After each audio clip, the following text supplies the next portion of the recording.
One of the darkest chapters in human history, a time when surviving beyond the age of 12 was incredibly rare. An era when simply being human felt like a curse. Now imagine this. You wake up one cold morning inside a small cave. Your heart is racing before the day has even begun, because you already know your only mission today: stay alive. If somehow you managed to celebrate your 13th birthday, people would consider you someone who had lived a long life. And this wasn't the life of a stranger. It was the life of one of our own ancient ancestors.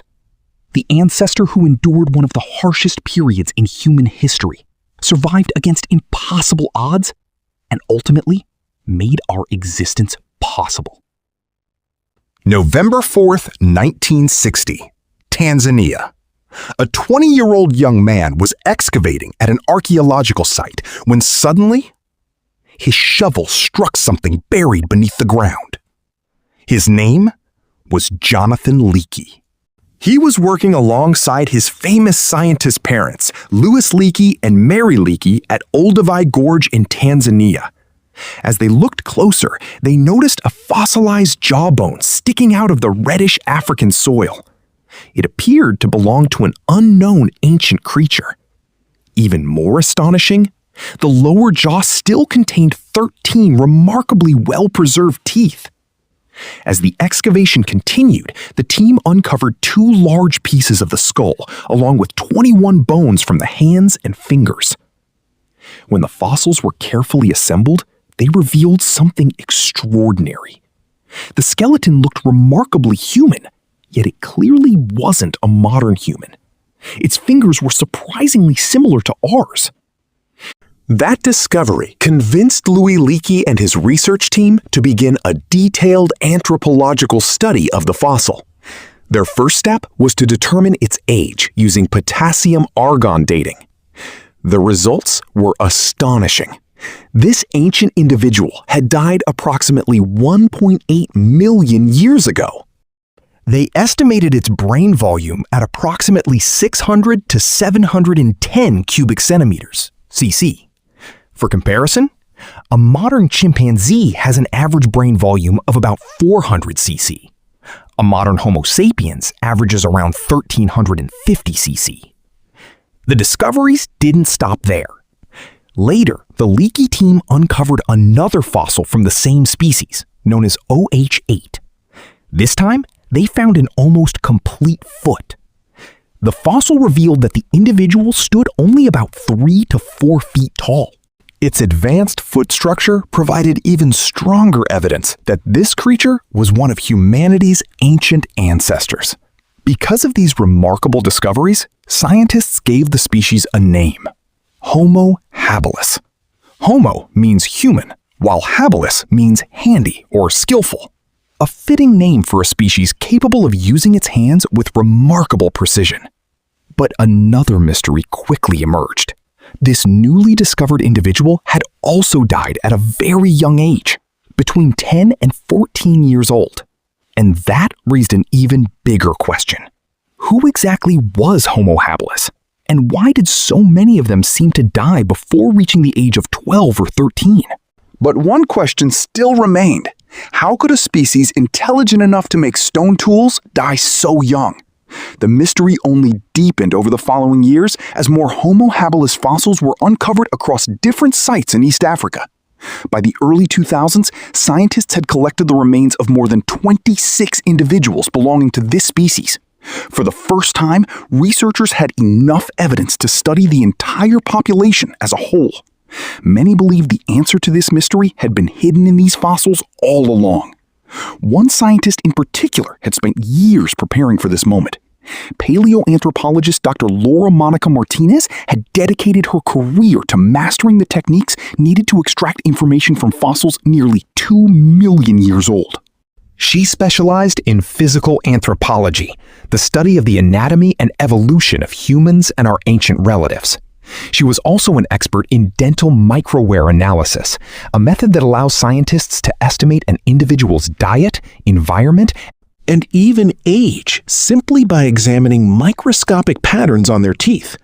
And she specialized in taphonomy, the science of reconstructing an organism's life and death from fossilized remains. In other words, she had the rare ability to rebuild an entire story from fragments that had survived for millions of years, like recovering lost files from a shattered hard drive, or restoring a story from a damaged recording.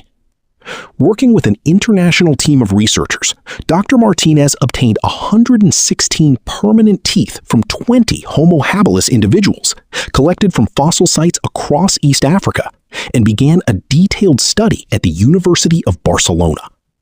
But one question remained. How do you determine the age of an individual that died 1.8 million years ago using nothing but its teeth? The answer came down to 3 scientific techniques. The first was enamel wear. Think about a household pet. A young cat's teeth are bright white, but after several years of chewing food every day, the outer enamel gradually wears away, exposing the naturally yellower dentin beneath. The same principle applies to Homo habilis. The more worn the enamel, the older the individual was likely to be. The second technique involved microscopic scratches. Every bite of food leaves tiny scratches on the surface of a tooth, far too small to see with the naked eye. Using high-powered microscopes, researchers counted these microscopic wear patterns.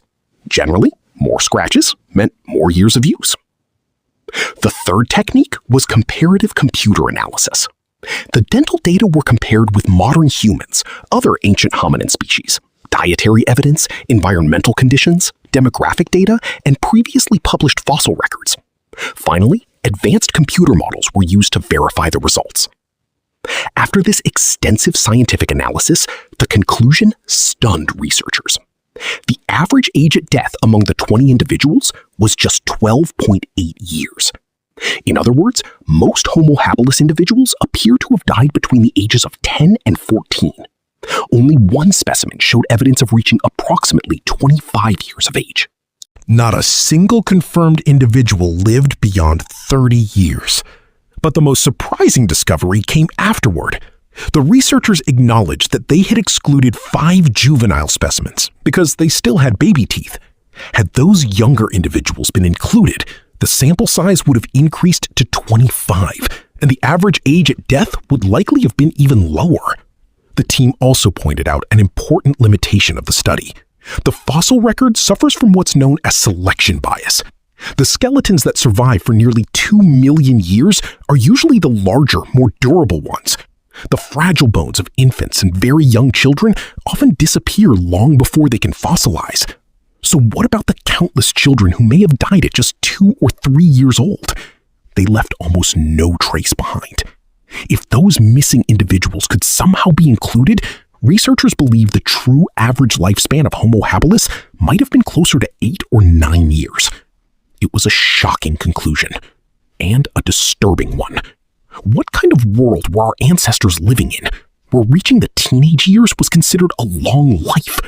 What danger was so relentless that even a tool-making species couldn't escape it? Were massive predators hunting them at every turn? Or was nature itself their greatest enemy? Scientists spent years searching for those answers. And when they finally found them, the real story turned out to be even more extraordinary. In the next episode, we'll travel 7 million years into the past, back to Sahelanthropus, one of the earliest known ancestors in the human family tree, where the story of human evolution and Africa's changing environment truly begins.